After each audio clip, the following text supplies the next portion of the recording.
Hey, what's going on, everyone? So we have inflation data tomorrow at 8:30 in the morning, and I'm just plotting out some possible scenarios that we could see.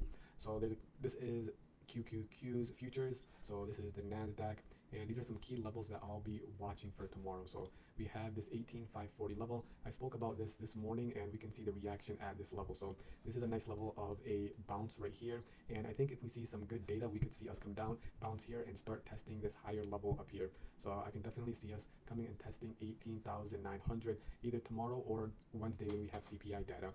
Now, if we see some negative news, what I want to see is us break 480. So if we break 18,480 retest, I can see us dropping low. I don't know if we're going to drop all the way down to 18,000, but that is a possible scenario. So key levels for tomorrow is at 18,540 right here, and just the reaction at this level depending on if we have good news or bad news. If we have good news, I want to see us hold this level, and if we have negative news and a negative trend, I want to see us break this level, retest, and start trending down. So now we can look at ES as well. So we're going to take a look at ES as well.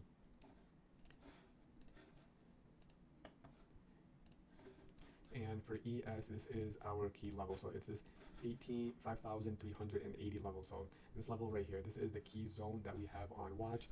And we can see how we've been holding this level since we've broken out of this key level. And we had that nice reaction this morning where we came down, tested this level, and bounced. So if we have good news, I want to see us hold this level and start trending towards this 5440 level. And it also matches up with our 20-day moving average right there. Now, if we have negative news, I can see us bouncing around here for a little bit. But what I really want to see is us break below 5,300 and come back, test this level, and start trending back down towards $5,200, which I believe is very possible if we see some negative, if we see anything about inflation rising. Now, if we look at some individual tickers, I'm going to go ahead and go to NVIDIA. This is one that I have on watch. If we see some good news, I can definitely see NVIDIA break out of this weekly high. So we have this weekly level right here at 111. I told you guys today, I think we're going to just come to this level and just start fading, and that's exactly what we did. But if we see some good news, I can see us bounce this level and start heading towards that 119 level right here, which would be the next kind of supply level. So this area right here. Now, if we have some negative news, what I want to see is for us to lose this support. So we have this support here at about 107, 108. I want to see us lose this level and start heading back down towards $100 and maybe even down towards $96 and $95. So that is on NVIDIA.